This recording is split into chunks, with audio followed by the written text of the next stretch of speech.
15, I shall call this meeting to order. Please stand for the Pledge of Allegiance. I Pledge allegiance to the flag of the United States of America and to the republic for which it stands, one nation, under God, indivisible, with liberty and justice for all.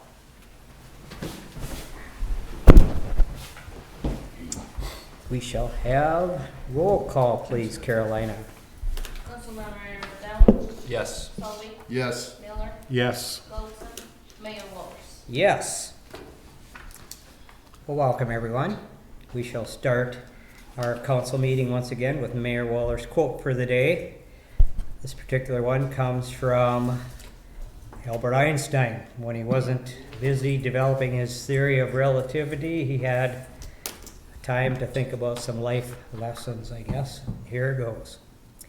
If you want to live a happy life, you tie it to a goal, not people or things. Okay, we shall move on to approval of tonight's agenda.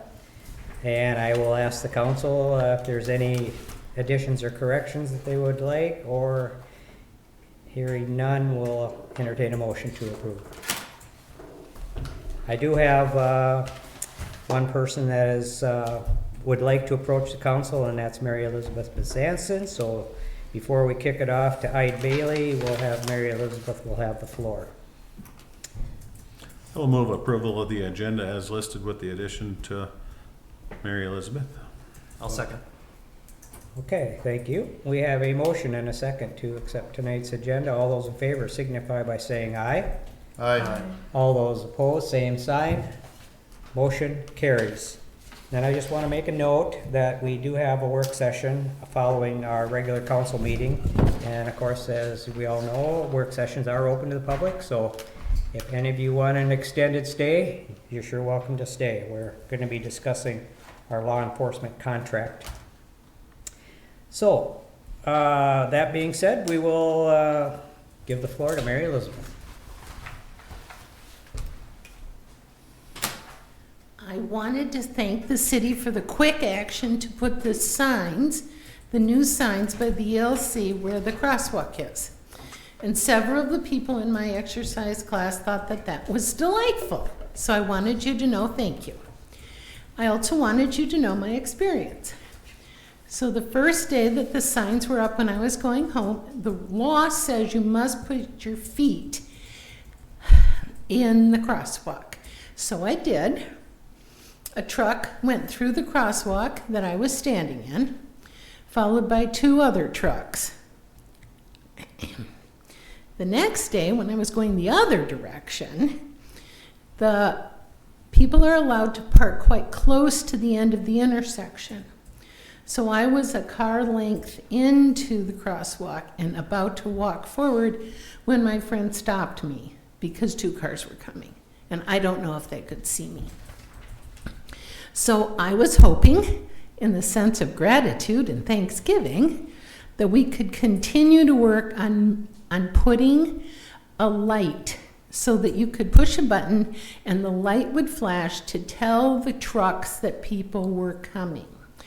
I was also hoping, since you're talking about law enforcement, that there might be an increased law enforcement presence that would actually ticket someone from running through the crosswalk. Now, I appreciate fully that if I were hit, there was a debate in my group about whether it would be better to be hit when you're going to the exercise class or coming from the exercise class. Like, should you do the dishes and then? Anyway, the thought was it would be better to be hit going because then you wouldn't be all sweaty. I don't know if the coroner would care. Anyway, so I was hoping that we might continue our efforts to increase the safety of pedestrians crossing the street. I've learned that the city and the state, because that is a state highway, are in charge. The county is not. So there's no point in me going to the county except the sheriff is with the... It's a little confusing. So thank you very much for putting up the signs. I really appreciate it. Thank you. Is there anybody else that would like to approach the council before we turn it over to Ide Bailey? Seeing none, we'll now have Ide Bailey present is here, and come on up to the microphone, please, and we're gonna get a presentation on our recent audit. Fun stuff, I know. Just to introduce yourself and stuff for the Yes. recording. Okay. My name is Courtney Maslowski. I'm a senior audit associate out of our Fargo office. Kind of the in charge, if you will, for City of Morris, kind of the past couple years. I've been with the firm 5 years. Kind of a little bit on like the timeline of the audit. We do our planning kind of around January, and then our field work kind of goes in February, where we request just a bunch of different stuff from Whitney and her team. And then we actually finalized the report middle of May. So kind of what you have in front of you, the presentation, summarized version of the financial statements, and a lot of graphs in there just to kind of show the historical data compared to 2025. So, all right, with that, kind of go to the first page 3 in there.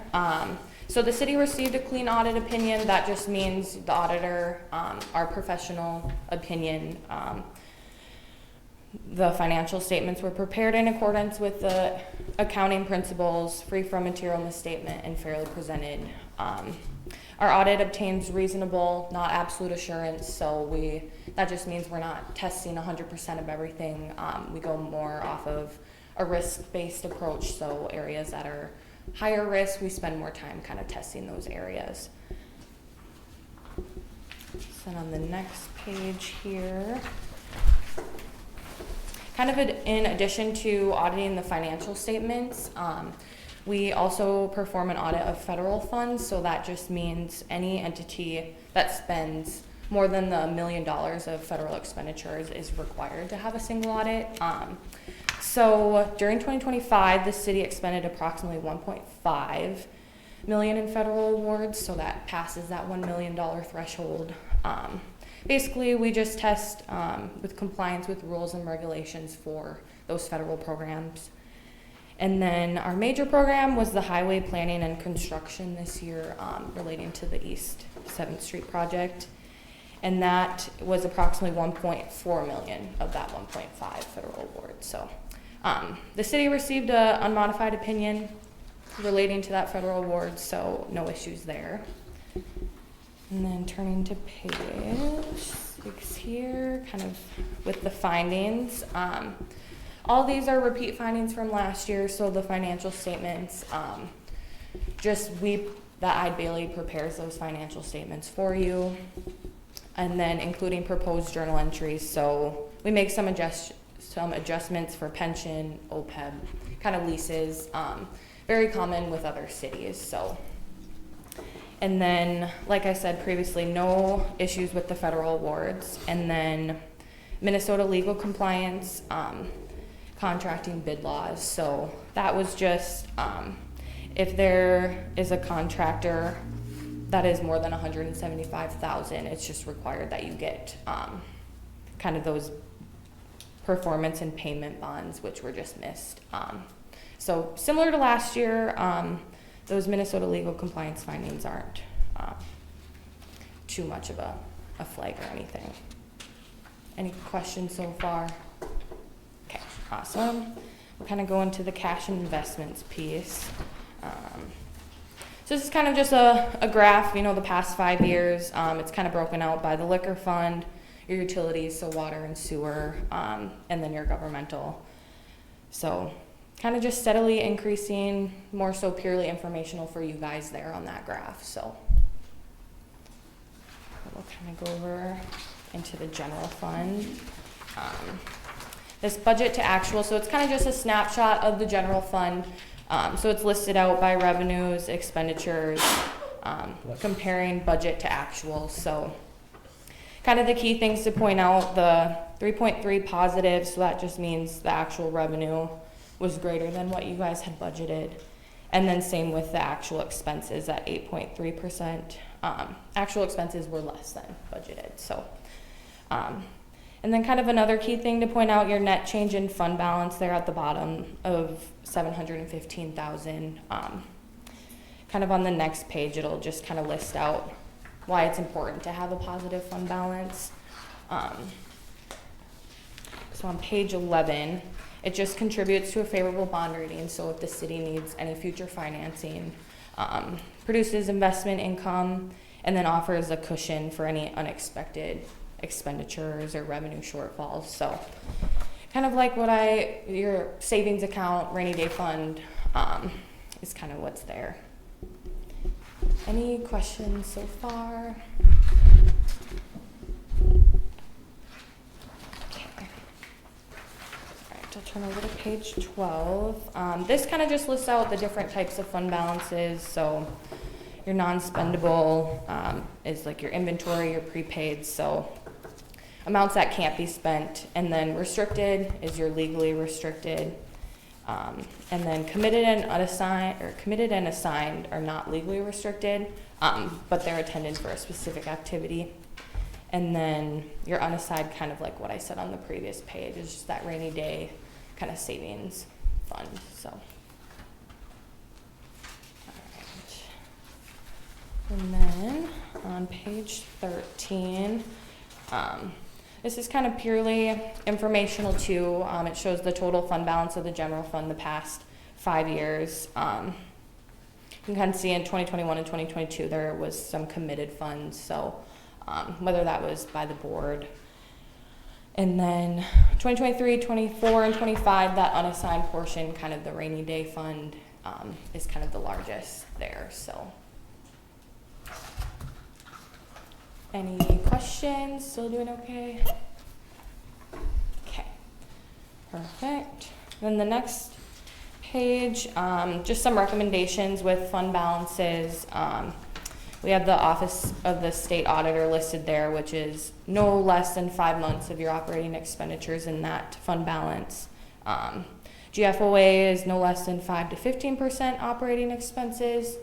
And then you have your city's fund balance policy kind of down there at the bottom, which is at least 35% of that general fund operating budget. And then on the next slide, that kind of illustrates kind of what I just mentioned there. So that black line is the city's fund balance policy of the 35%. So you guys can see it's in line with the recommendations that I previously mentioned and in line with the city's policy. So that just means the city could operate as is with no revenues coming in for about 6 months. So, any questions on that one? What's recommended, I guess, to have, like in terms of months, if we were to have a hold on revenues? Like, what is a professional opinion for a recommendation for what we should have? We normally see no less than, I'd say 4 months is probably the lowest. You probably wouldn't even want to go too much under the 5 months. Okay. Yep. Okay. And kind of this next few ones, kind of the other funds. So this is your year-end fund balance for the debt service.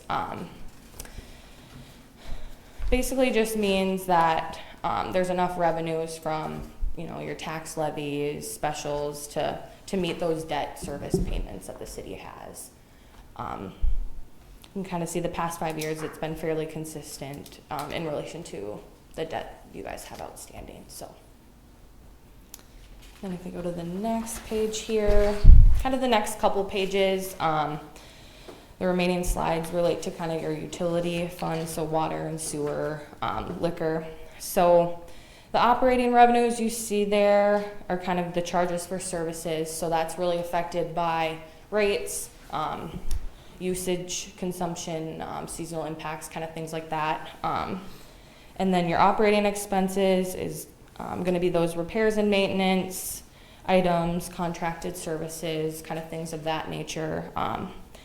Kind of inflected by inflation or any unexpected maintenance that you have in there. So then kind of that operating income, you kind of just see it that the revenues are keeping pace with your expenses. So, then we can go to the next one.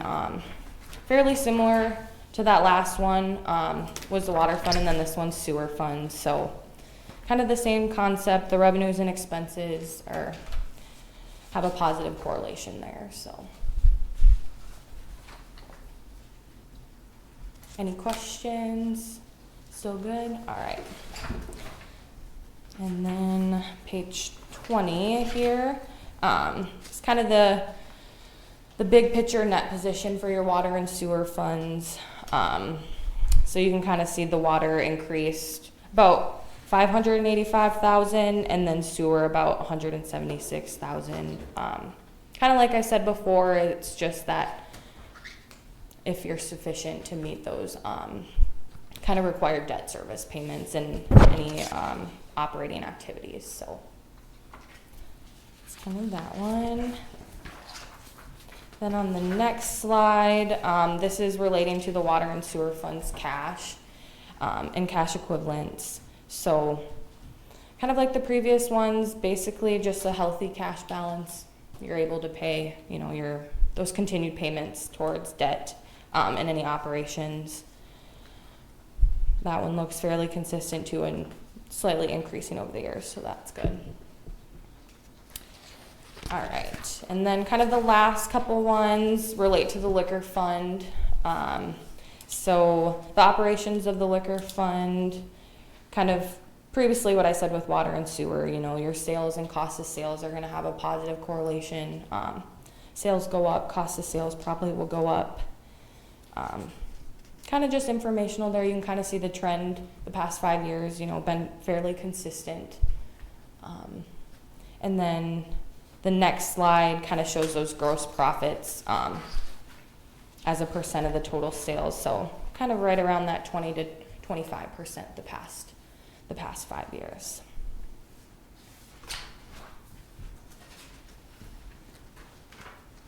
Any other questions?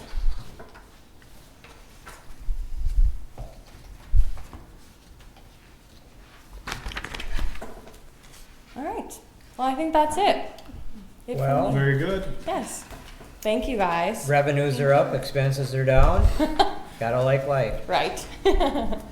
Thank you, guys. Thank you. Thank you. Appreciate you being here. All right. Good stuff. I think some of those utility rate increases that we put in place over the last year or so have certainly helped when you look at numbers like this. But we also got some water improvements coming up in the next couple of years that we've been trying to Plan roll for. some increases, because we have some maintenance to be done on the water tower Yep. that we've been rolling ahead. So it looks like some big numbers and big increases, but that is just trying to stay ahead, so when we come to do the improvements that we have Some money to the do money it. to do it, Yep. instead of having to borrow all of it, or, Right, or having to rely on really large spikes yeah, Yep. every other If we year can or every do 3 years or some whatever. small increases. Right. It's a So lot easier for all of us to Yep. stomach if it's a smaller increase instead of, oh Yeah. my God, we gotta take a big jump because, so. Yeah, Yep. just better planning, yeah. Okay, good stuff. All right, we have no public hearings tonight. We shall move on to our approval of our regular meeting minutes from May 12th, 2026. I will move approval of the regular meeting from May 12th, 2026. I will second. All right, thank you. We have a motion and a second to approve our May 12th, 2026 regular meeting minutes. All those in favor signify by saying aye. Aye. All those opposed, same sign. Motion carries. Then we have our condensed version of those minutes from May 12th, 2026. I'll move approval of the condensed minutes from 5/12/26. I'll second. Thank you. We have a motion and a second to approve our May 12th, 2026 condensed version of the minutes. All those in favor signify by saying aye. Aye. All those opposed, same sign. Motion carries. And I guess now we'll move on to our consent agenda, which fairly small tonight. We have a audit of our city bills, gambling reports, and City of Morris Park Board minutes from May 13th, 2026. And I will move approval of the items on the consent agenda.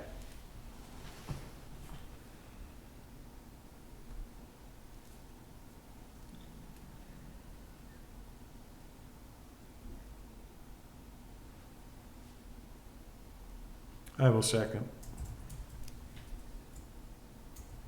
Okay, thank you. We have a motion and a second. I'll bring it back to the city council for discussion on any of those items.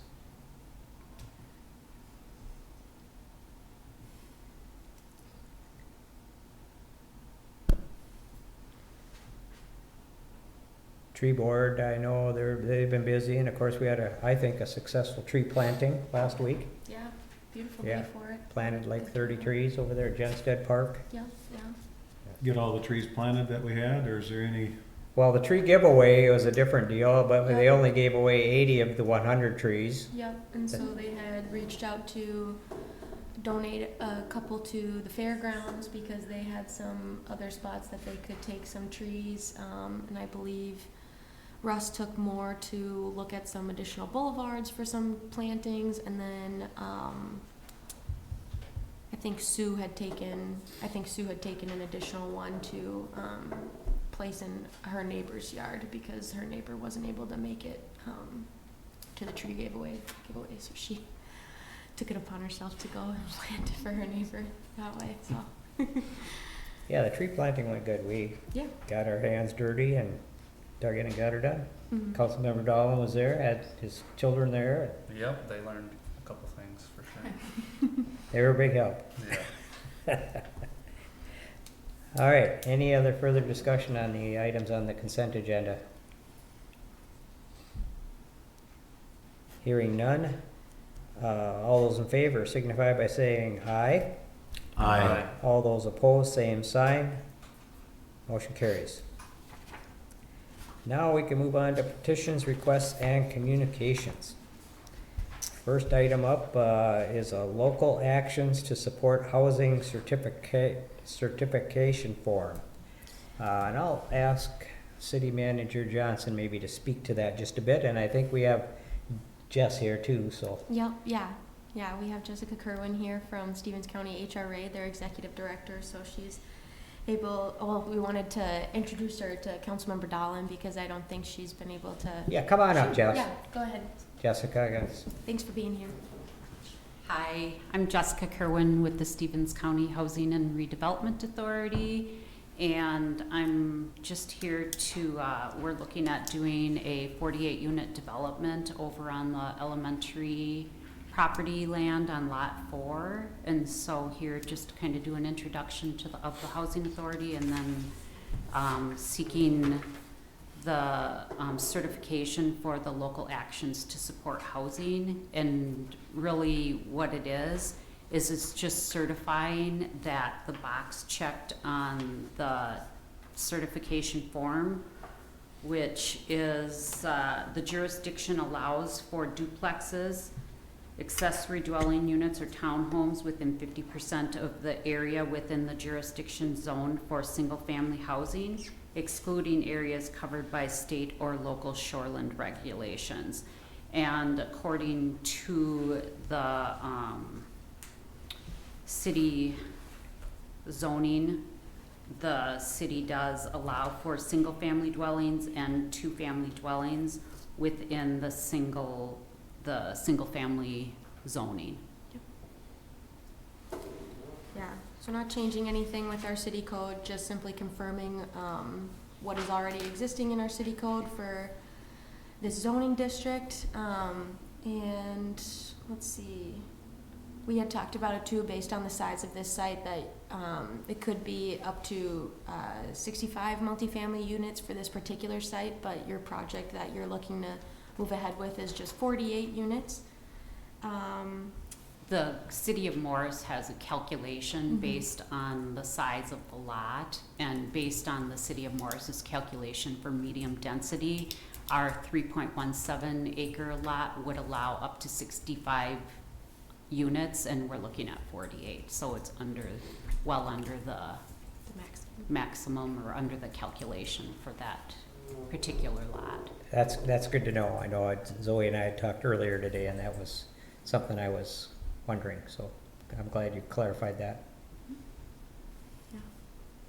I don't have any questions. Anybody else? Jessica, got questions for her at all? Mm. Okay. Good deal. Thank you. Thanks. Thank you. So we'll have to, I'll entertain a motion on that. I just have one thing, so the boxes checked allows for duplexes, accessory dwelling units, or townhomes. I'm just not quite zoned for single-family housing. So we're changing, or not changing it, but just approving an apartment instead of these things? Yeah, so the actual project is in multifamily, the multifamily zoning district. So this is just something that the state of Minnesota does to allow for different projects to be eligible for additional tax credits to their project. So it's basically No, just I like. get all Oh, that, but sorry. I'm just the wording, I'm just not understanding, maybe I'm just not seeing that why is it not say apartments? Yeah, come on up, Jess. So I can provide a little bit of clarification on that. So the state of Minnesota wants to encourage like infilling of existing within jurisdictions. And so with our application, it's a very competitive application, and we can receive an additional 2 points for our application if the city has like ordinances that are favorable to have that. So this particular box that's checked is addressing single-family zoning, even though that's not what we are applying. We're applying under the multi-family or RM zoning. But because the city of Morris already allows for duplexes, it's just another box to check within our application to get a couple of additional points to be more competitive. But the zoning that we would be doing the construction of has nothing to do with the zoning that you're certifying. It's just that the city has a favorable zoning for more infilling within the city limits to allow for duplexes within single-family zoning. I guess it kind of makes sense. You know, you get an additional 2 points, and that means revenue, additional possibly, more revenue, or no, or just the fact that it puts you in higher It's a higher thing standings? for the dollars to get, so I mean, it's just adding, so if their cap is 95 points, the highest applicant has 95 points, you know, that's what it Threshold. just adds, Correct. adds more Puts you in a points to. Better Correct, position to yes. receive And so the it grant. has nothing to do per se with what our development would look like. It's just something that the city already has in place. Right, And we just need the city to certify that that's what okay. their zoning is, even though it has nothing to do with the particular zoning that we are developing on. Just, still doesn't make sense to, but that's the way it is. I mean, it doesn't make sense to talk about duplexes, townhomes, when it's an apartment that it's being applied to. So that's all that I was just, yeah.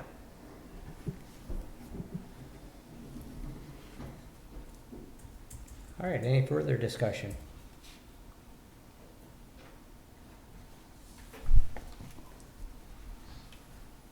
I'll move approval of the local actions to support housing certification form.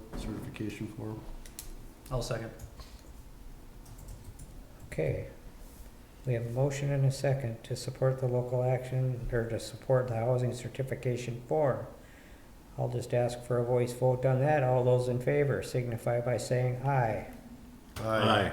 All those opposed, same sign. I just want to make motion that I'm abstaining as an employee of the HRA. Okay. Fair enough. So noted. All those in favor signify by saying aye. We already did that. And all those opposed, same sign. Motion carries. And the next item before us, trail reconditioning project donation.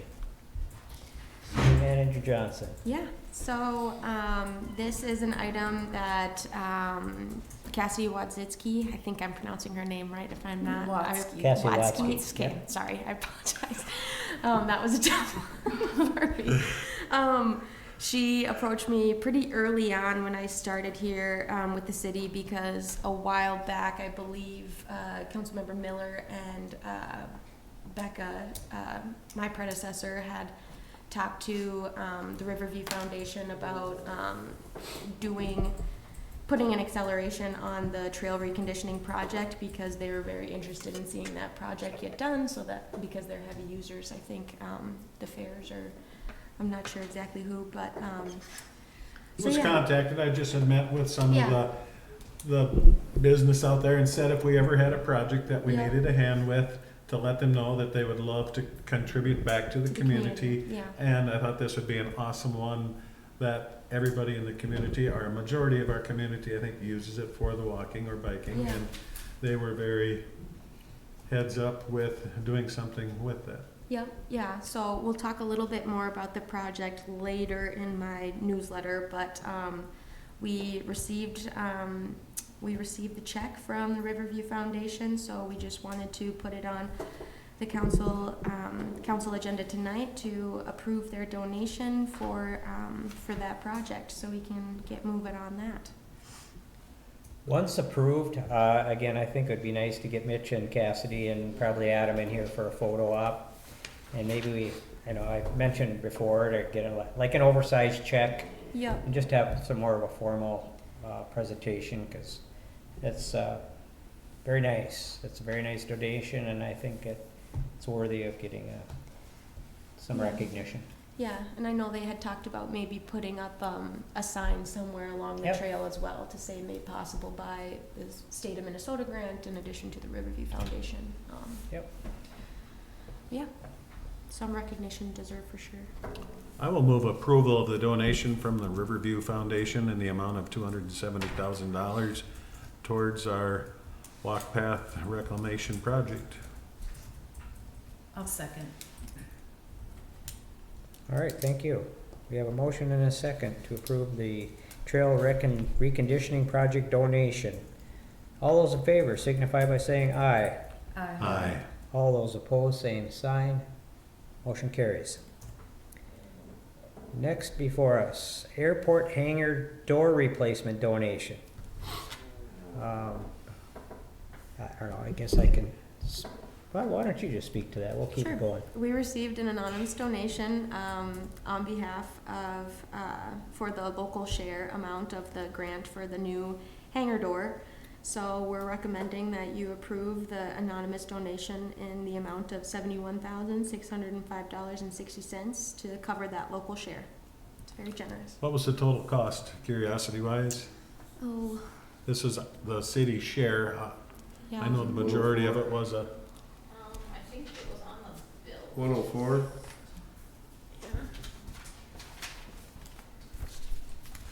Yeah, 104. thank you.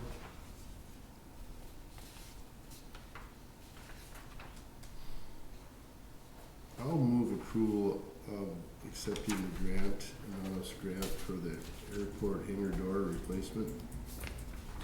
I'll second. Okay, thank you. We're actually approving the donation, I believe, Yep. for the city donation. share Oh, of yeah, the you're right. grant. So just to clarify that we're accepting the donation from an anonymous donor in the amount for our portion of the Yep. replacement. All right. We have a motion and a second to approve the hangar door replacement donation in the amount of $71,605.60. So all those in favor signify by saying aye. Aye. All those opposed, same sign. Motion carries. Item D, Library Board Recommendation, Strategic Planning Consultant. And once again, I'll let City Manager Johnson speak to that, please. Thank you, Mayor. So the library director came to me and asked if we could put this item on the council's agenda to use a portion of the Carnegie gift funds to hire a facilitator for the Morris Public Library's strategic planning process. The library board had looked at a lot of different proposals from other professionals, from a list that they were given by the Viking Library System. And so, after looking at all of them, the Philip Drowns consulting proposal came back at a substantially lower cost compared to the others that they received. And he's also well known to a few members of the library board, so they were comfortable trying to move forward and working with him to facilitate their strategic planning process. The funds, the Carnegie Gift Funds, they don't have any restrictions or specific reporting attached to them. And this being a one-time funding authorization for something that's not part of day-to-day operations, I think that it makes sense to use that kind of funding for something like this that's definitely not day-to-day or happening each and every year, every month. And so the library board and director came to me with this recommendation, believing that it'd be a valuable investment to guide the library's direction. They are asking to spend up to $1,500 of the Carnegie Gift Funds, but there are currently just $1,250 in known cost to this consulting agreement. They're just asking for a little bit of wiggle room depending on if they want to do some extra engagement with the community or if it just takes longer than anticipated. I've got a copy of the proposal from Philip Drown on the back of this item for you. But I'm recommending that the city council approve the consulting contract for up to $1,500 to facilitate the strategic planning efforts for the Morris Public Library.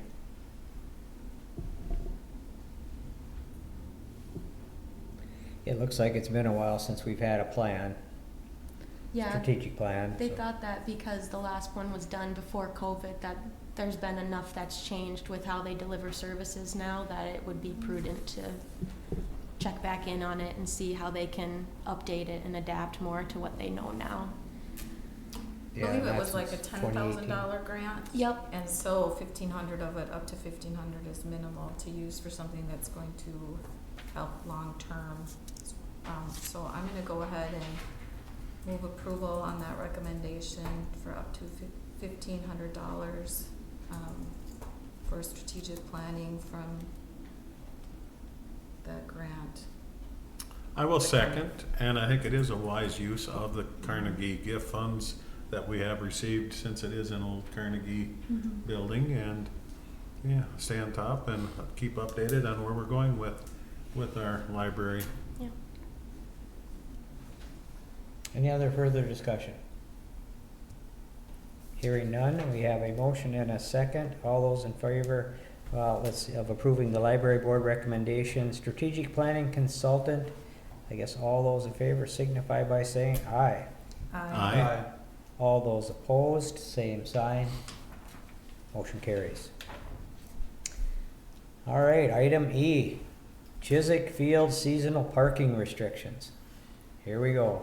Zoe, City Manager Johnson, I'll just turn it over to you. Sounds good. So excited to get to a point where we're actually got a recommendation on what we're gonna do with this area, but since 7th Street was narrowed due to the standard width guidelines from the state and federal financial assistance the city received, being it's a state and federal aid road, as well as just trying to be cognizant of long-term maintenance costs when that road is as wide as it was. Now that it has been narrowed, there's been traffic safety concerns that have stemmed from continuing to have double-sided parking on 7th Street out by the ball fields. So after chatting with the city council on this topic, we talked about going to the park board to see if they could talk about it a little bit, get their perspective to bring a recommendation to the council. And their thoughts were that a seasonal restriction, kind of what we had talked about, to one side of East 7th made the most sense. They also discussed utilizing the parking area closer to the Morris Armory, like we had talked about, especially when men's softball starts. But the park board thought that a timeline of April 1 to July 31st at this point made the most sense. That would cover the start of high school games and the busier months of May and June, with most of the activity wrapping up out there by the end of July. And then we were able to get Tony to confirm that too from Community Ed, so that was good. And then chatting with Russ, our public works director, he had thought that putting up signage would be a lot easier on the north side of 7th Street, so the side that's actually closer to the field, just because the path, the sidewalk path is, you'd have signage then that's past the sidewalk, so it would be a lot harder for cars to see that signage, and it'd be just a lot more difficult for him to be able to put that up versus if it was on the north side. So we talked about putting that seasonal restriction on for the north side of East 7th Street, and then if the city council so desires, we also talked about having Public Works stripe a clear crosswalk just in front of the Chiswick Field driveway, or the main gate opening, so that when there is oncoming traffic and a lot of pedestrians coming in, there is that clear main entrance, so hopefully it funnels people in, so you're not having so many people cross at different points, and it's clear to see for drivers coming in and out that, hey, I gotta slow down, here's a crosswalk right here, and there's a lot of cars around me. And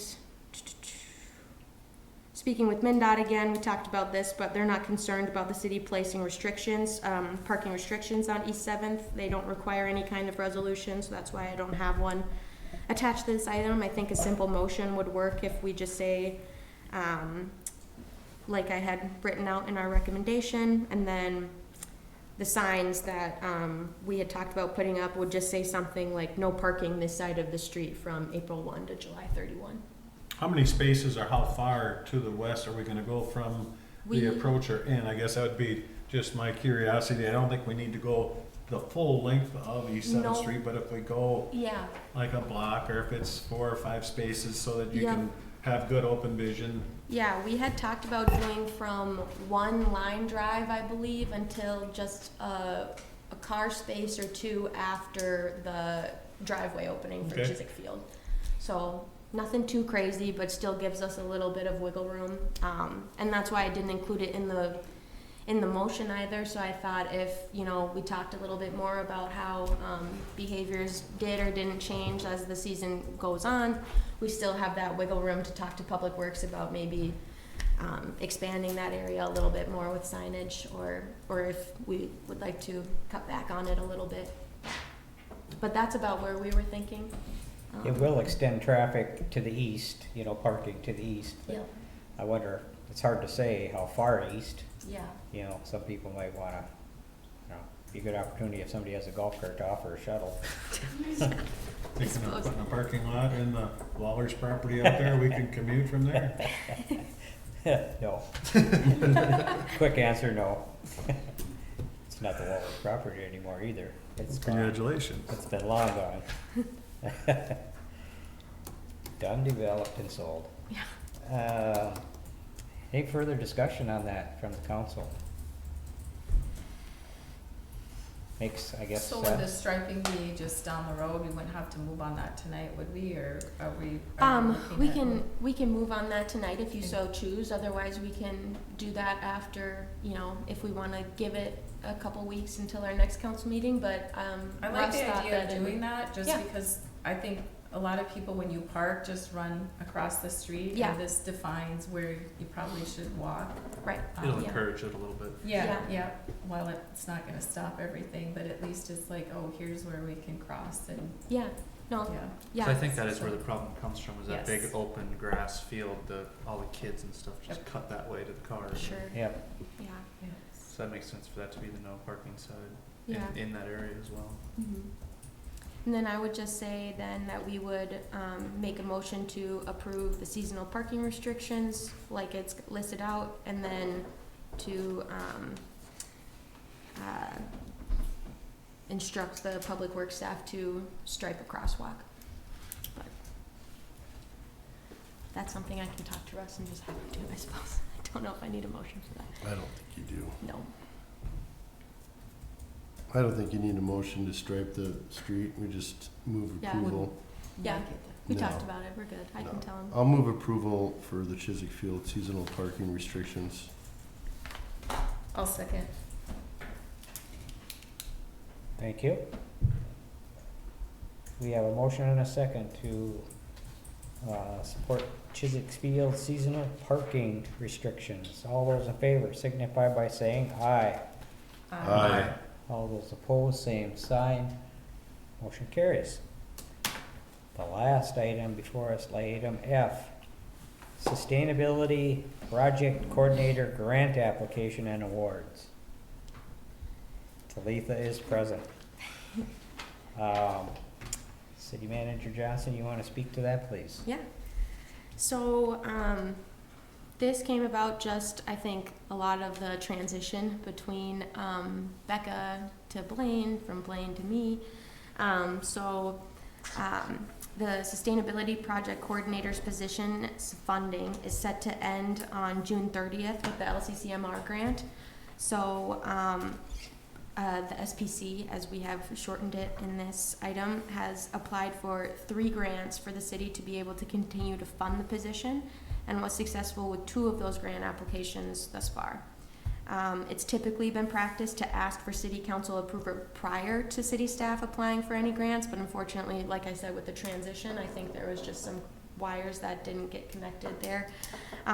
So unfortunately, that did not occur for these 3 grants, but that's why I'm asking that we, as part of this motion, that we retroactively approve the 3 grant applications and then accept the 2 grant awards that the city has received from 2 of those applications in the cumulative amount of $22,500.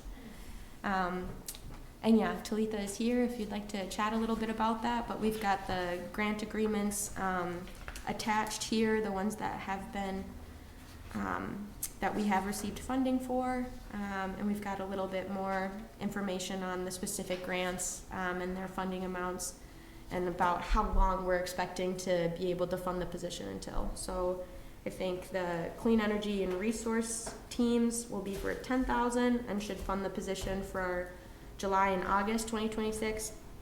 And then the second grant was from WCI, West Central Initiative, and that'll be for $12,500, and it'll fund the position from September to October. So gives us a little bit more time for us to be able to utilize the good work from Talitha, so that's great. And then we've got a little bit of information, the Rural Climate Partnerships Organization. This is the grant that we haven't received, but we have applied for. It would be in the amount of $150,000 and would fund the position for an additional 2.5 years and does not require any city matching. And yeah, any reporting requirements for all of these grants would be completed by Talitha, so it's great.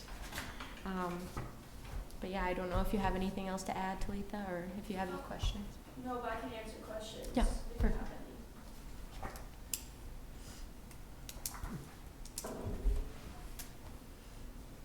any. If awarded that $150,000 grant, is specifics what that could be spent on?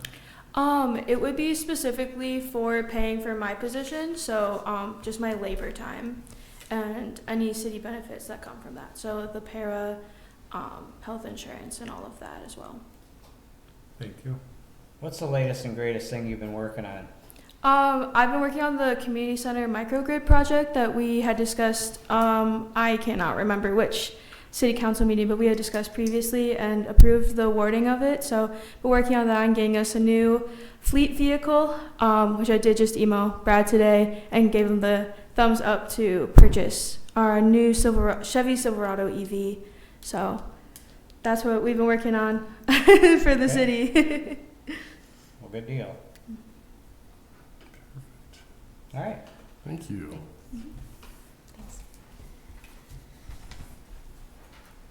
I had just questioned earlier, one of the other meetings, on this Silverado. Is that going to replace one of the other vehicles that we would normally be purchasing? Or is this an addition to, just curious if? I believe this is in addition to the city's typical fleet. So we had talked about it was going to be a Ford electric truck, and now they don't make those anymore. There's not any available, so now we're pivoting to a Chevy electric truck, which I understand this is also their last year going to have those in circulation. 2026 is going to be their last year. So So yeah, this will just be in addition to, in regards to the microgrid grant. If we wouldn't have had it, we wouldn't have been adding it to the fleet. So it's not a replacement, it's just an addition to what we've already got going on the fleet. Charging system for an electric vehicle, is that part of the grant, or is that an existing we have in-house already, or? So we both have the funds to purchase a new charging station. And in addition to the charging station, it would also be for a power backup system. So currently it's stationed for the community center. We've discussed switching it possibly to the city hall and talking with the grant specialist about that instead. But we also have charging equipment already positioned at City Hall. That was for the Chevy Bolt that we had, or the Chevy Volt that we had. And the charging equipment for that car is the exact same that the Silverado EV uses, since they're the same manufacturer. So we already have the charging equipment needed, and we have the funds from the grant to purchase additional charging equipment, should we decide to. We still have the electric Chevy car, Yep, yeah, so. It's plugged in right now, so. yeah. I thought we did, but just would be sharing or able to use the same for both vehicles, okay. Yep. And the Chevy Silverado EV has about would be purchasing the extended range, and it has about 408 miles of range on it. So it wouldn't need to be plugged in all the time. And if the city crew wanted to be using it in rotation, they would probably only need to be charging it like once a week to get that full charge. So not a heavy lift for charging wise, at least. Thank you. Mm-hmm.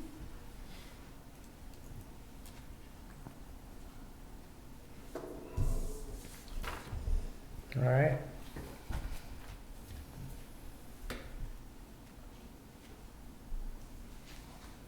Good stuff.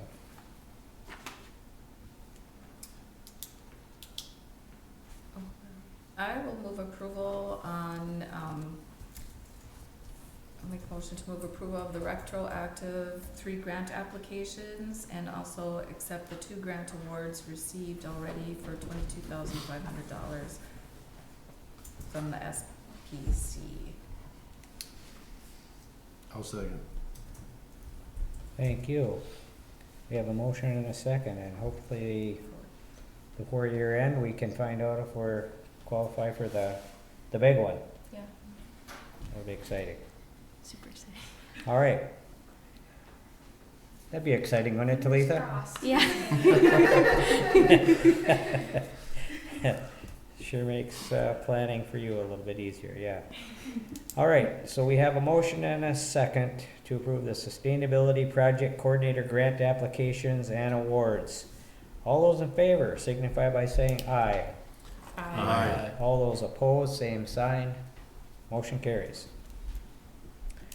All right, now we can move on to our ordinances and resolutions. We have 2 tonight. The first resolution before us is a resolution accepting and approving the 2025 annual financial statements for the city of Morris. And of course, we just listened to Ide Bailey, so I'm not sure there's a lot to speak to really in this regard, unless the council has any questions. I do not. I will move approval of the resolution accepting and approving the 2025 annual financial statements for the city of Morris. I will second. Thank you. Yeah, always good to know that we're in a pretty good spot, and I think that's where we're at.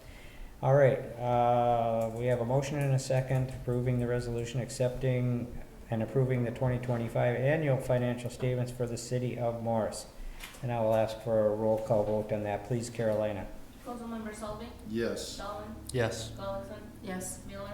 Yes. Mayor Wolf? Yes.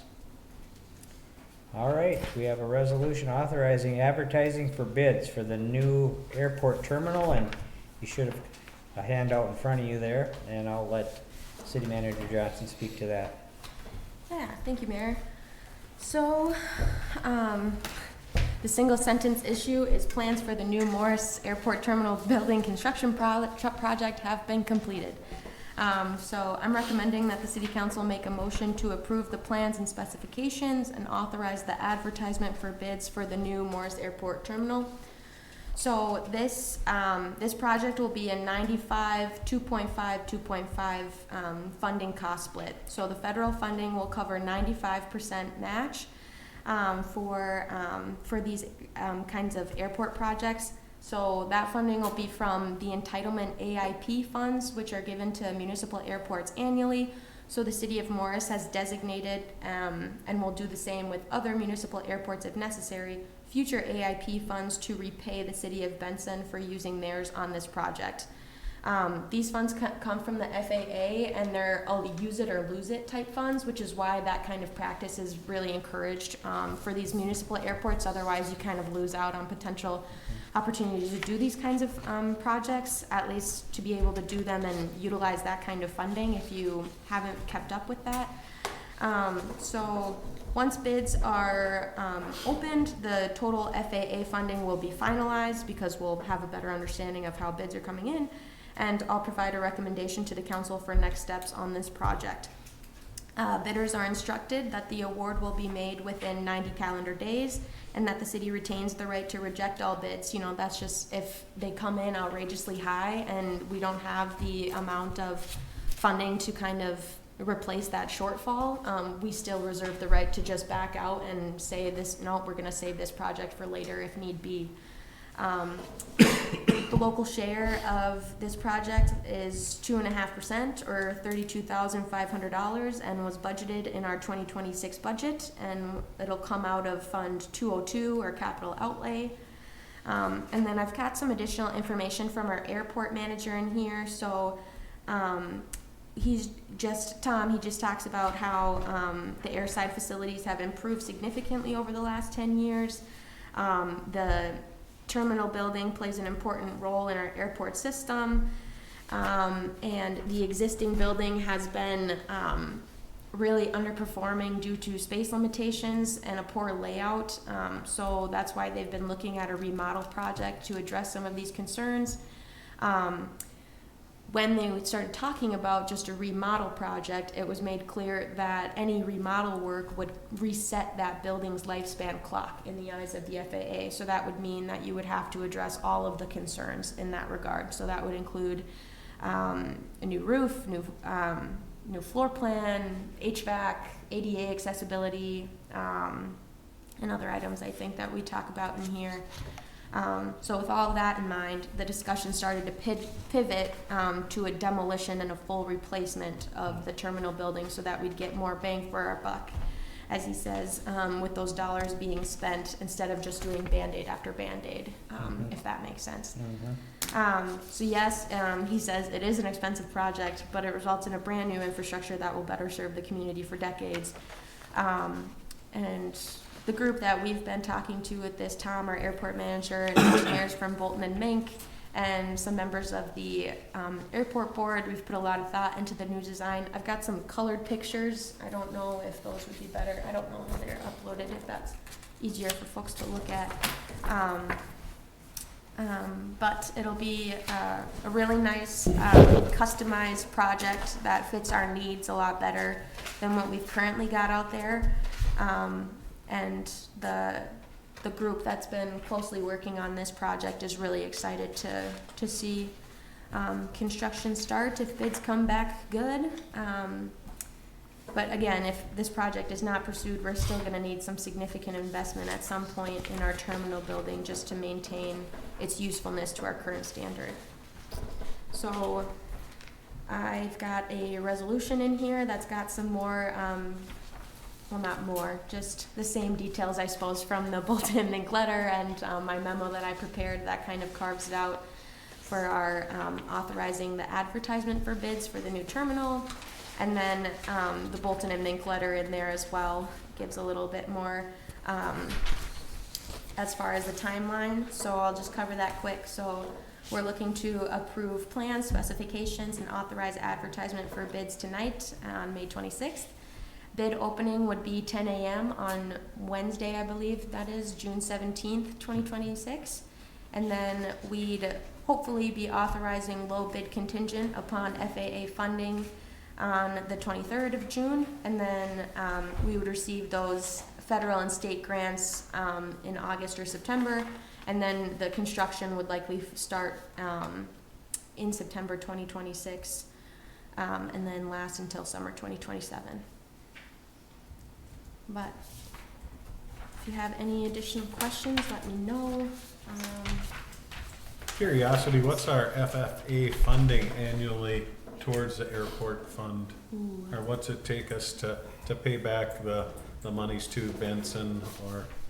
That's a good question. Yeah, Yeah, I was thinking it was roughly around 500,000, wasn't it? Yeah, so we I thought it have, was like about 250. Is it that high? we currently have an FAA AIP fund balance of 450,000, and then an AIG, which is just airport infrastructure grant. That fund balance looks just under 400,000. I see the balances, but Yeah. just curious how Just long it's gonna annual take us to entitlement? to pay Benson back if they have Mm-hmm. projects, or if we have other projects where we're at with that. It'd just be interesting Yeah. what that annual amount Do is. we pay them back in full, or just, we pay them back in full, or is it just what we have? Well, we've done it in the reverse Yep. for other. Yeah. Back and Yep. forth, yeah, Yeah, you use it or but- lose it. I think you Yeah. can bank But like about a 5-year, you either Yeah. use it or lose it, so it's very common to back and forth, but just Mhm.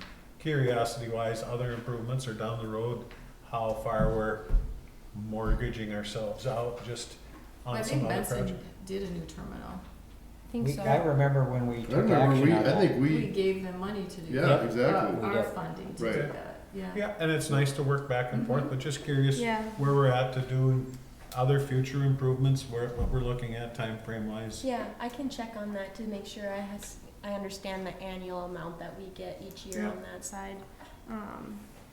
And I think the AIG is just, we go out for a specific grant and then we get that money if we are selected.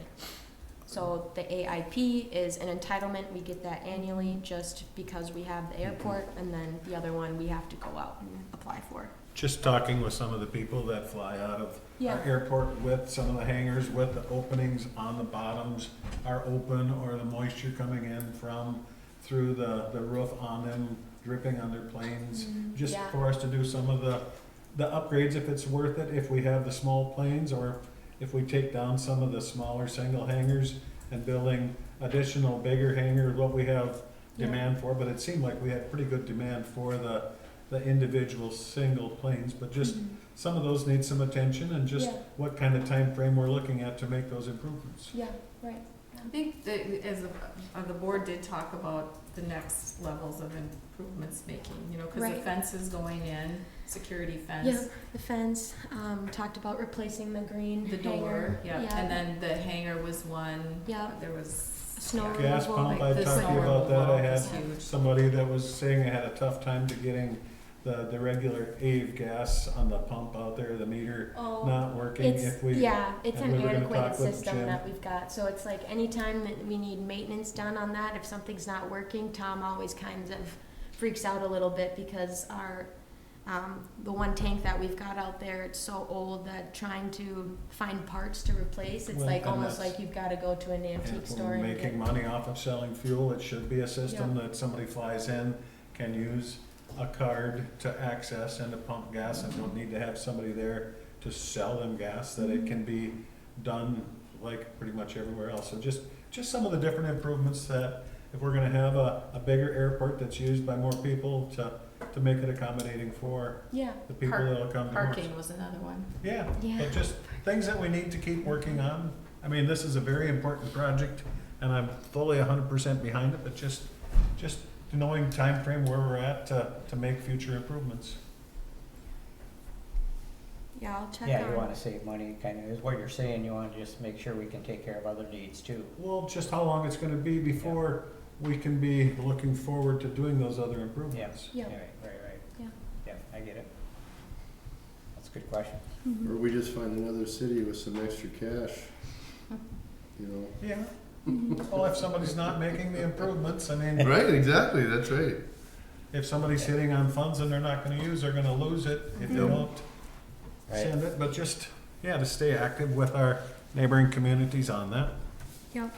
Is this new terminal building going over the current footprint of the existing one? Yeah, it'll extend it a little bit. Gosh, what is the?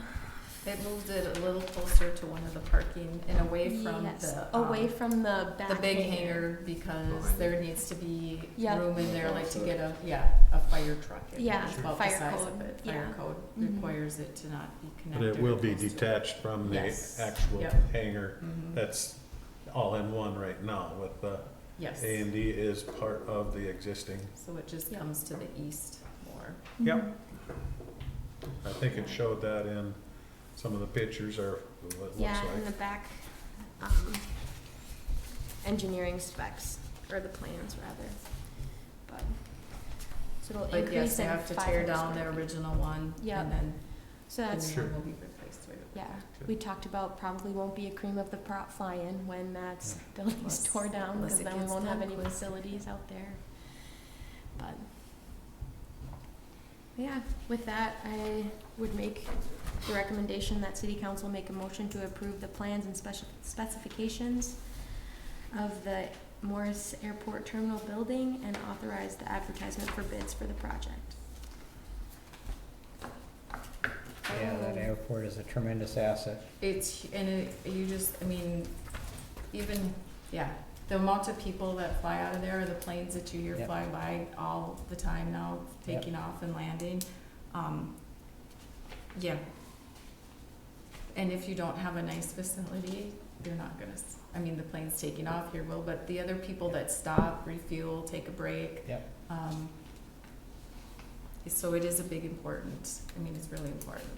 Stay And I don't ahead know of if it. you've ever been out there and used a bathroom, but they're gross. Really gross. Sort of like those old gas station ones that you Oh, get the key yeah, with yeah.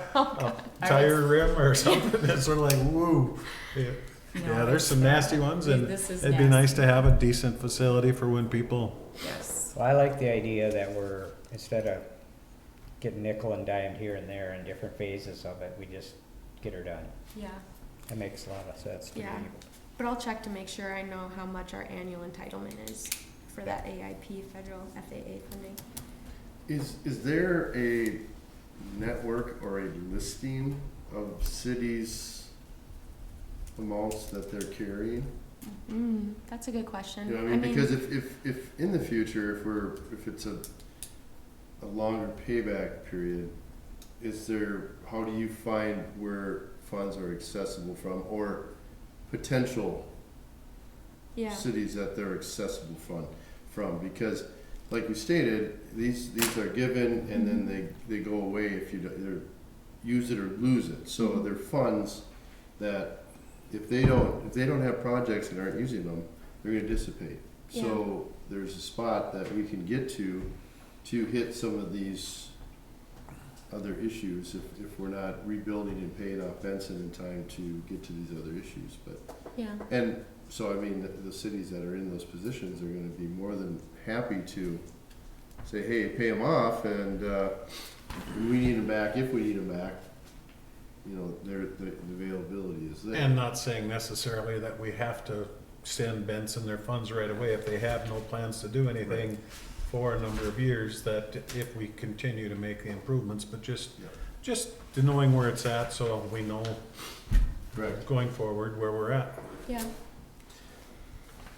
Yeah, I mean, it's public information, and I know Tom's got a pretty good relationship with most of the regional airports around, but in addition to that, I know Bolton and Mink are one of the few engineering firms that do this kind of airport consultant work. So they'd have a really good network at their disposal too, to be able to reach out and see, you know, just even in their own, Yep, in their own, it'd just be nice to have that information, book, you know, as you're going forward. yeah. Good I'll point. move approval of resolution authorizing advertising for bids for a new airport terminal. I'll second. All right, thank you. We have a motion and a second for approving the resolution authorizing for bids for a new airport terminal. Any further discussion before we put it to a vote? Hearing none, I'll ask for a roll call vote on that resolution, please, Carolina. Councilmember Miller, Yes. Gollison, Yes. Dahlman, Yes. Sullivan, Yes. Mayor Walters. Yes. Okay, city manager's newsletter. Take it away, city manager Johnson. Thank you, Mayor. My first update that I have is in regards to carryover from my first newsletter to the council. So I referenced 2 addresses that received nuisance junk property complaints, and that the city had sent notices for them to rectify the issue so that they can follow the city code and be compliant. One of the properties is still uncompliant, and so I reached out to our city county attorney team to make sure that the city follows the correct procedure, as this is our first nuisance property process that we've gone through with our new ordinance. So just being that it was new, just wanted to clarify that we're going about it in the right way.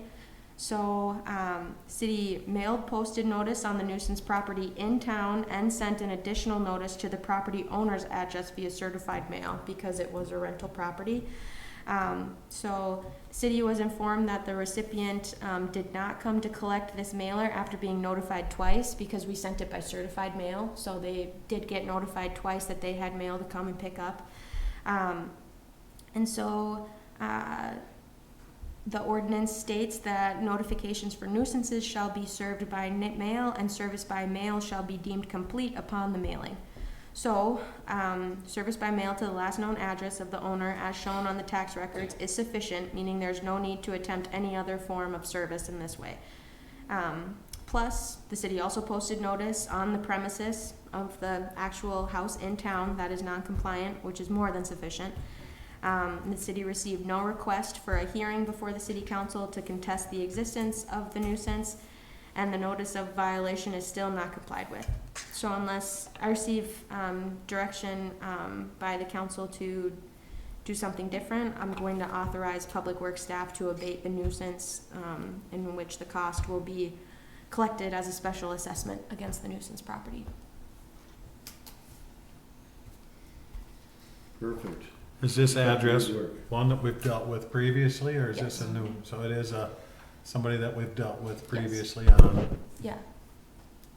sort of assume so? Yep, and I had, in the notices I had sent out, I had given them pictures of the nuisances and a copy of our new ordinance so that they were able to read through it and understand kind of how we had updated it and what they needed to do on their end, and that they could reach out to us and try to schedule a hearing to contest it, but we did not receive any notification from either the tenants or the landlord, property owner.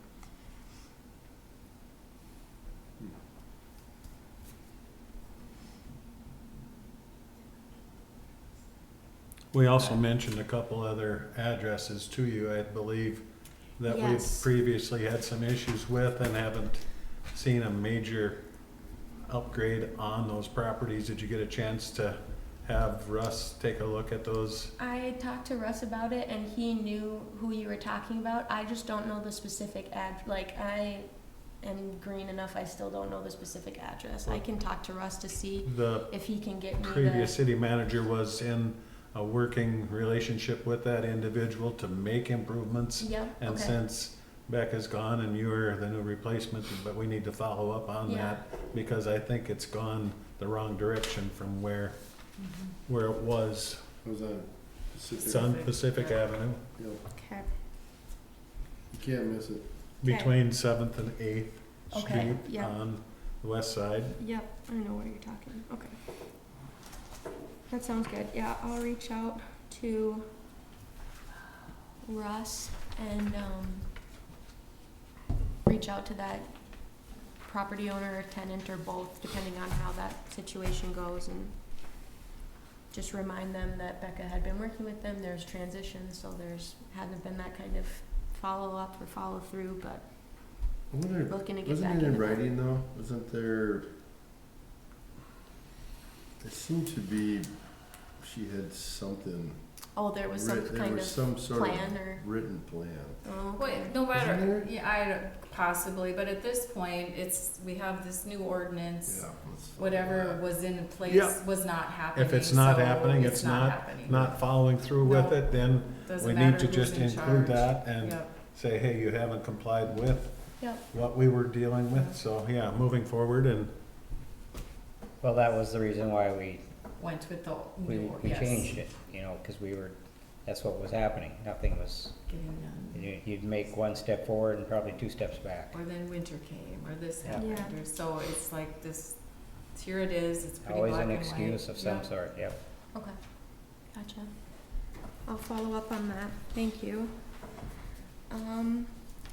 With that, unless there's any more questions or comments, I'll move on to the trail reconditioning project update I've got here. So the project bid date for opening bids was today, May 26th, so the city's going to look to award a project bid hopefully on June 9th if MnDOT gets all of their stuff together so they can certify the bids. So looks good. We got 4 bids came in. They were all accepted. All of their paperwork looks good. So that's exciting. Once the project has an approved bid, the city will have a better understanding for when the contractor is planning to begin work because they don't necessarily have to submit their construction plans until the bid has been awarded to them. So at that point, we'll have a better understanding of when they're planning to start the work, and then once they start, they'll have 20 working days to complete, which is why I think we didn't see a ton of bids because it is a pretty aggressive schedule for the project because we want to make sure that they get in and get out so that people can get to utilizing the trail in the nice summer months.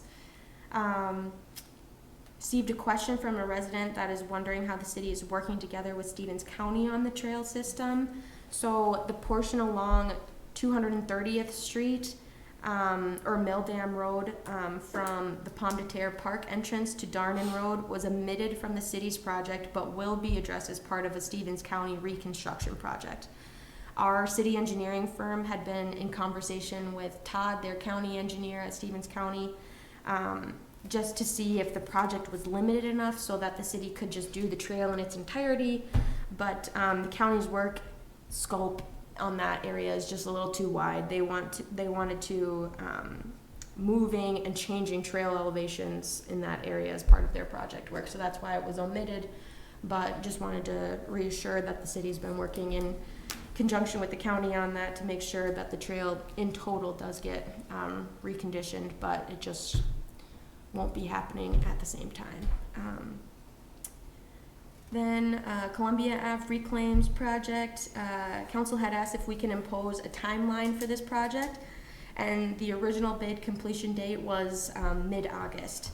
So if the council would like to change the date, I could prep documents to do so through a change order, but I just want to say that may come with additional costs just because the timelines will be shortened up and they may have taken on additional work as a contractor, so they might have had a different idea in their mind and then, changing that around. But I think if it's completed by mid-August, we'll be fine. It just, yeah, between the school and the buses and all Yeah. the extra traffic, I want to try to get it done before school starts yeah, with all of that. And if it's the completion date is mid-August, we'll be okay. That's yeah.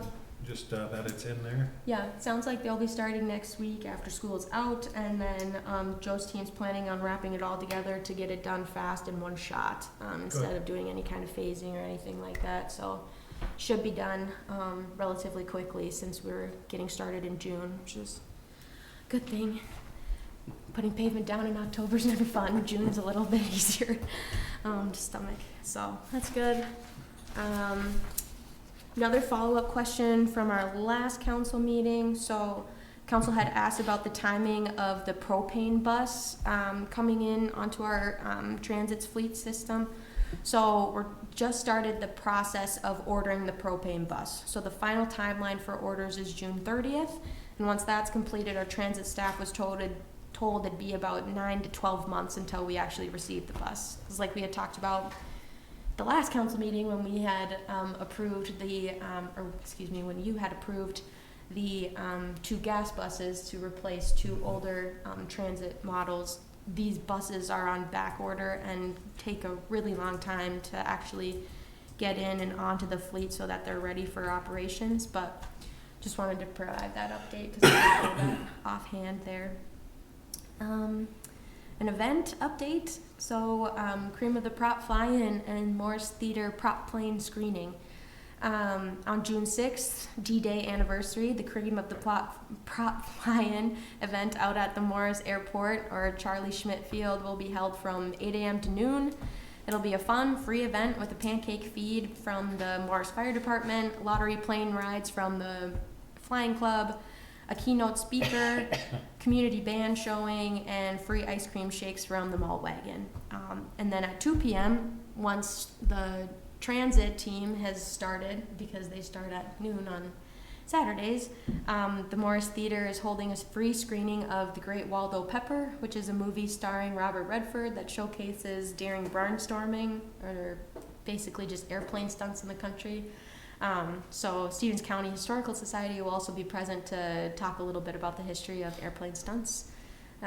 It should be a good event, and being that we'll be able to have those kinds of shuttles to go back and forth from the airport, it should encourage people to stay in town a little bit longer, get some lunch if they got breakfast out at the pancake feed, or come in and just hang out for a little bit and mosey and shop before they watch the movie, before they go back out and fly away, or if you're just in town, you can enjoy both of those things. So should be good.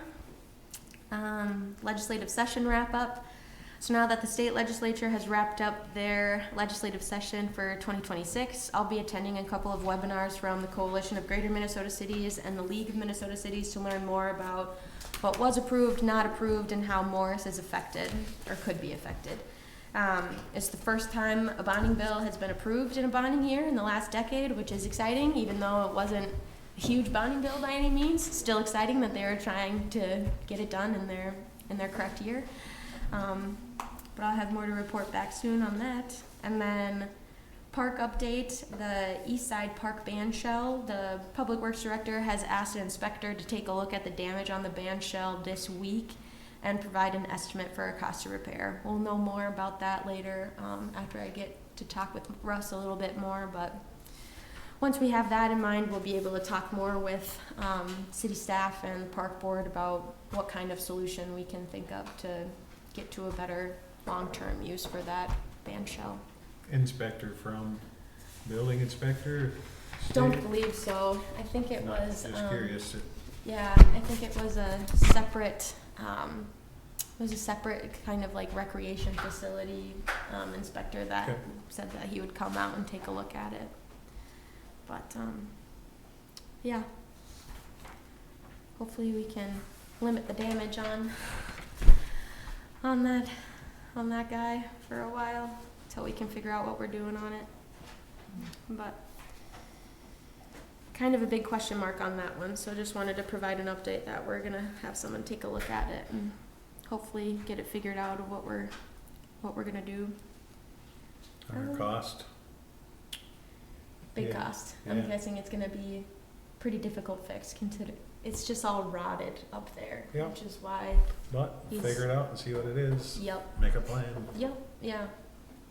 But that's what I've got on my newsletter. All right. Any questions from the council off the city manager's newsletter? Nice thorough follow-up. I appreciate that. Thanks. Trying. Yeah. Did you get a chance to talk with Public Works Director on the entrance into our council chambers? The building here, the Oh, yeah. bottom right-hand corner where the Yep. brick, the mortar joints are all loose and there's a brick gone, but just to getting that taken care of before that gets to be a big problem. When I talked to you, said if it's a $500 or $1,000 project Mhm. now, if we don't Right. deal with it, it's gonna be a $5,000 or a $10,000 project if we let it go. Right, yeah. I had talked to him about that after the last park board meeting, because we had just come outside and I had just gone, oh my gosh, yeah, we had talked about this, yeah. Can we take a look at this to see if we can fix that right now, or what needs to happen Or to who it? we need to Just- contact, it's yeah, a take a specialized look at it. area that somebody deals with that, but just Mhm. stay on top of it, 'cause Yep. big problems, start small. Yep, yeah, exactly. Thank you. Yeah, yeah, of As course. long as we're talking about repair, I noticed City Hall's got some chipping.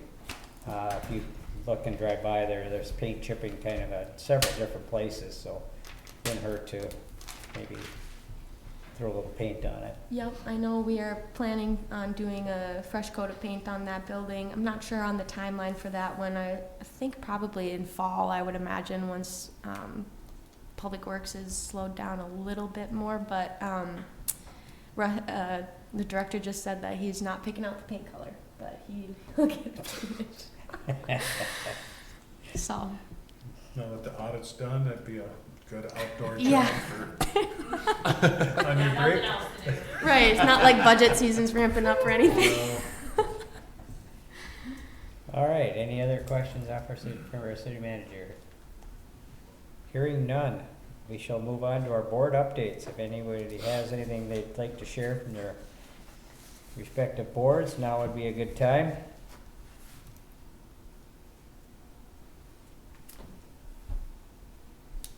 Hearing none there.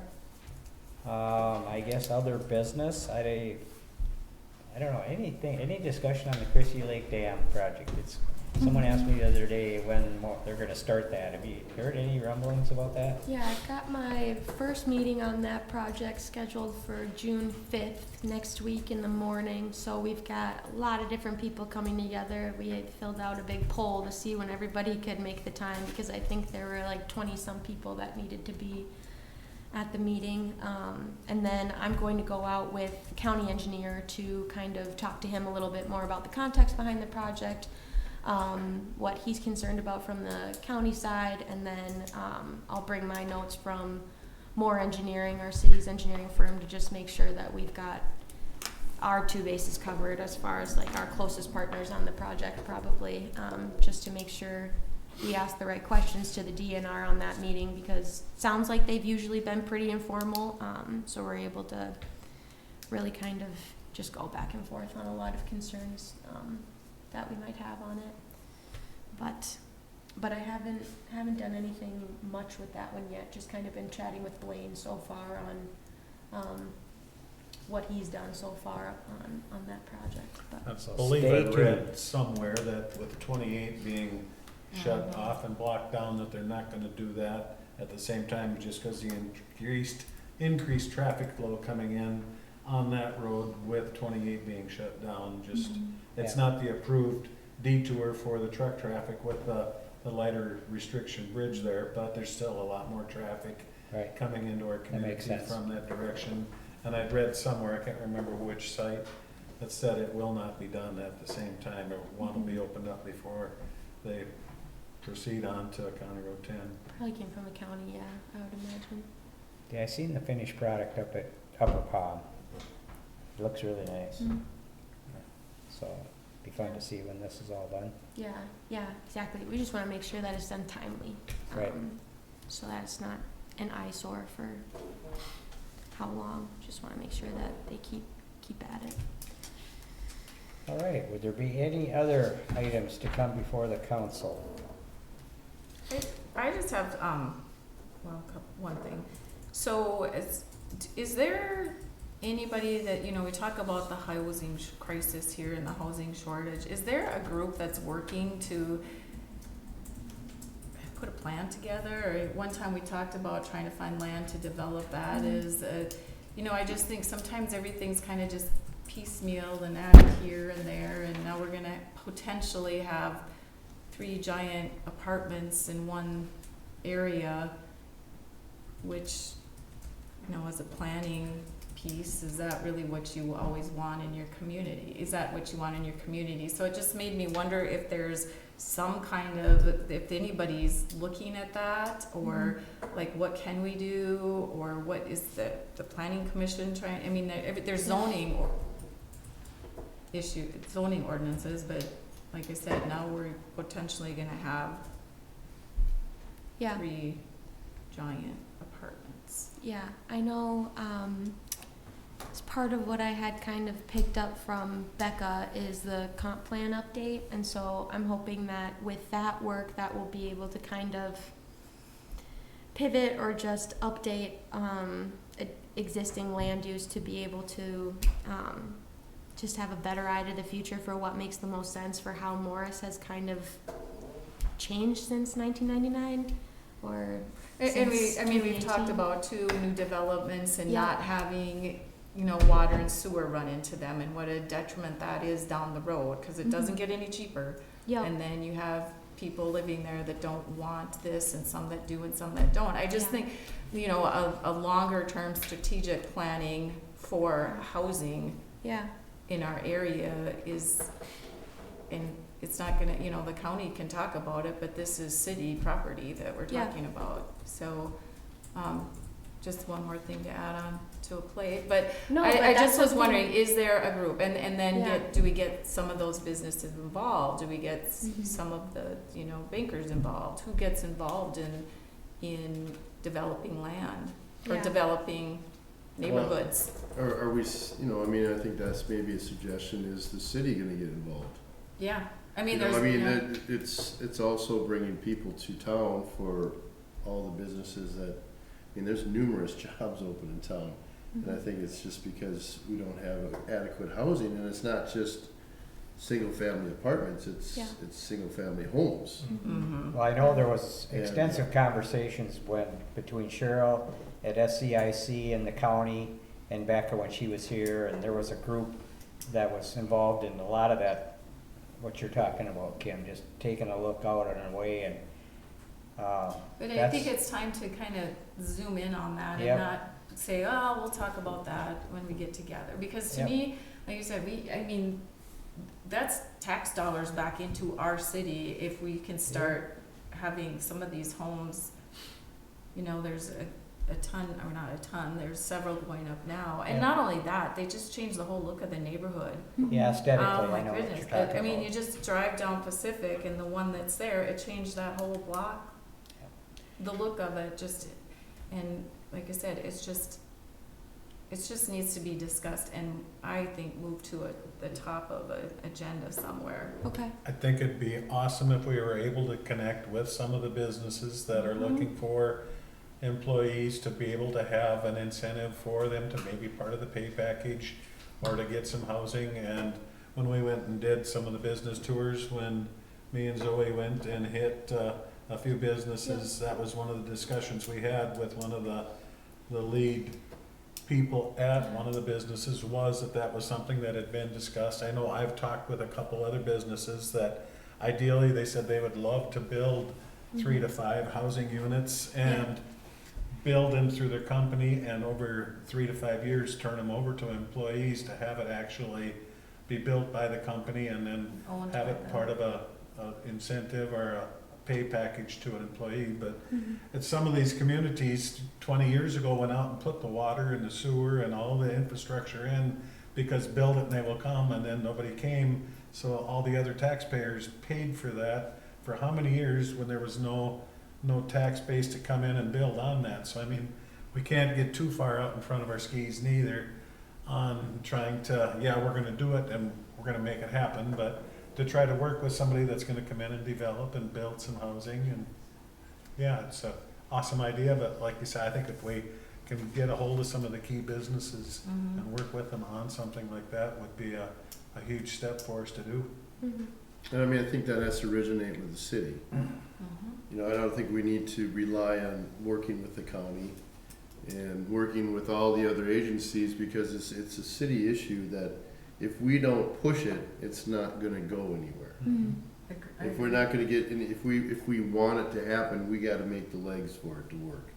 So, you know, we have to have somebody within the city that's actively working with them, seeking them, and if that means that we need to have maybe a couple council members on a committee, or I suppose a committee or whatever, Yeah. that would meet regularly to be informed, to help, to guide, to participate.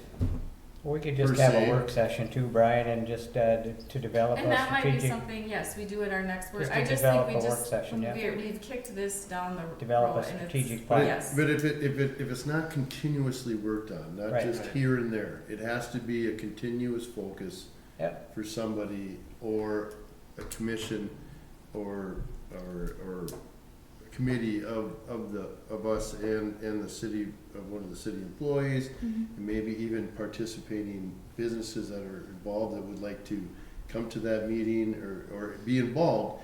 And it's all the time, you know, how many times you meet a year, once a month or you know, whatever, and just peck away at it, because that is the problem that we have. That's a problem we're facing in the town.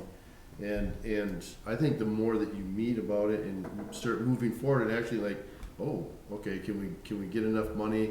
Can we borrow money through the city or however we can do it to purchase property? Yeah. Or do we work with people that will purchase property to work with getting in the infrastructure with them and everything? Just, I think they're all looking for a centralized facilitator. Well, any strategic plan, I guess, I think needs to incorporate and involve Stevens County Economic Improvement. Cheryl she's got her ears close to the ground. She's well connected with all the businesses. She knows a lot of the questions you're probably asking, Jeff, what businesses are asking, and because she deals with that. That's what she does, and we obviously partnered with them several years ago to help us with economic development. So I think that's great. She should be involved. Yep. I guess my statement is let's not rely on them to control the direction. Here's it is. We're setting up the meeting. Yep. You're welcome We're to come. we're the ones yeah. pushing the cart. You want to jump in it, great, get on there. But let's Is there not funds let's not wait available? for somebody else to Yeah. be driving that, because it's really the most beneficial to Yeah. the city, and you know, to get more taxpayers in the town, get more people here for the school district, get more people here for the jobs that are available to grow. And it's in the, so that, you know, if we're the driver in the seat there, the businesses can jump on, be a part of it, send somebody to, you know, participate. So that was, I guess, I think, I know that's probably what you were intending is somebody to, you know, let's go. Lead. Yeah. and That we be the I've lead. talked to Cheryl about that before, and she said she's more than willing Yeah, to Yeah. help. perfect. You know, so we could have a work session, invite her, and Yep. any other people that we think would be important to have in, and I guess the work session to me would be just what are we gonna do? But Yep. the work Yeah. session would Come not up be with a plan. about inviting and let's get to know I Yeah. mean, that No. we're past that. We just need to, Yep. to do a go time here. Yeah, if we did want to have something, if we'd wanted to discuss this topic for the June 30th work session, I could reach out to other colleagues in other cities to see if they have tried to address this issue and how they've gone about it, just so we can get some ideas of, you know, what might work better for Morris, what definitely wouldn't work, and then see if I can work on implementing some of that, or just like going out and asking people around town if if they would be interested in stepping up to the plate and helping us and understand how we address all of And this. it could be to the part where, you know, in our meeting to address potentially hiring somebody to work for the city Yeah. that's not 100% No. something they do, but that coming up or through whatever, we might need to say, okay, we have to have somebody that actually works for the city, Yeah. that this is their job or part of their job requirements is to facilitate, do these works, and, you know, decide that, hey, we're going to invest and make the commitment to, you know, try to purchase property, try to, you know, facilitate businesses and other people to, you know, expand or to build the housing, and that maybe that's just, we have to jump on a limb and make the investment to push it, you know. And I can reach out to a lot of the mayors too. We all talk, you know, there's a chat line, and we all, different topics. Mayors are always talking back and forth, and, you know, need help with this, need help with that, and what have you done in your city? So Yeah. I can certainly reach out to some of the other mayors too around and just see what they've done in their strategic planning and how they went about it, and Correct. just pick their brain a little bit and see, maybe they got some ideas. When you Yeah. think about how important it is to bring people to town, but you're also keeping people in town. Yeah. With the way the houses are, like people Yeah. my age, it's a struggle. Like if you want to buy a house, you better be ready when it hits the market. Yep.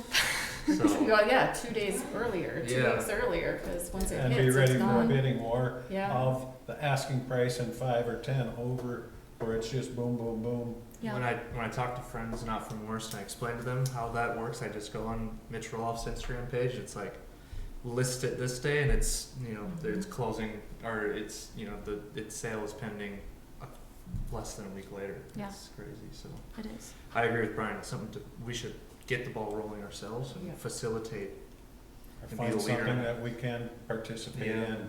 It doesn't have to be the land or it can be the infrastructure or some of the other stuff going with it to have some type to get people to build.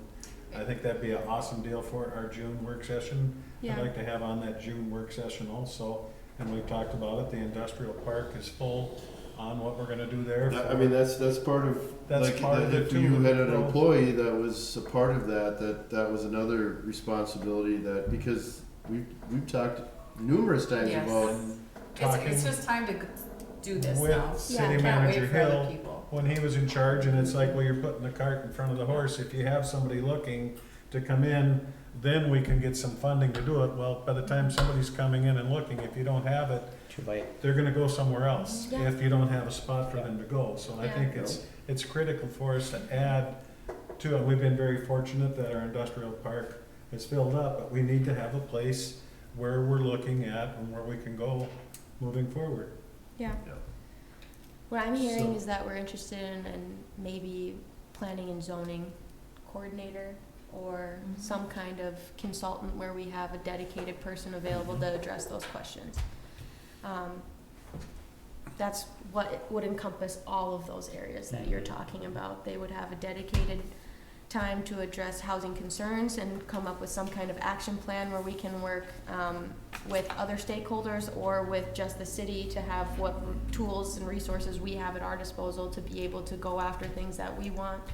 And they be able to address more concerns about the commercial and industrial pieces of it as well, just to make sure that those people are getting timely responses so that they're not losing interest on coming into town. Yeah, more of a comprehensive plan is what you're talking about. Yeah, I mean, this is something that we could talk about in our comp plan. Is like, there's comp plans of different scales. There's comp plans where it is like very visionary and you're not really like acting on anything, and there's comp plans where you are getting stuff done in Yep. that engagement session where you're talking to people about what they really want to see in your housing portfolio, what they need Yep. more of, what they want less of, or if we just need more of it altogether. But like I know Madison, they did more of like a wish list project where they just didn't know what the community wanted in general. So they just asked around about different wish list projects. But housing is something that's so important for Morris right now to be able to maintain what we've got and to continue to grow and keep people. It makes perfect sense that we address that initially in the comp plan, and then once we look more at budget for 2027, we talk more about what it would mean or take to look at bringing on an additional person to be dedicated to that type of work. That's what I'm seeing or hearing, at least in my perspective. Good ears. Thanks. Thanks. Good conversation. Yeah, really good. All right, any other items to come before the council? Hearing none,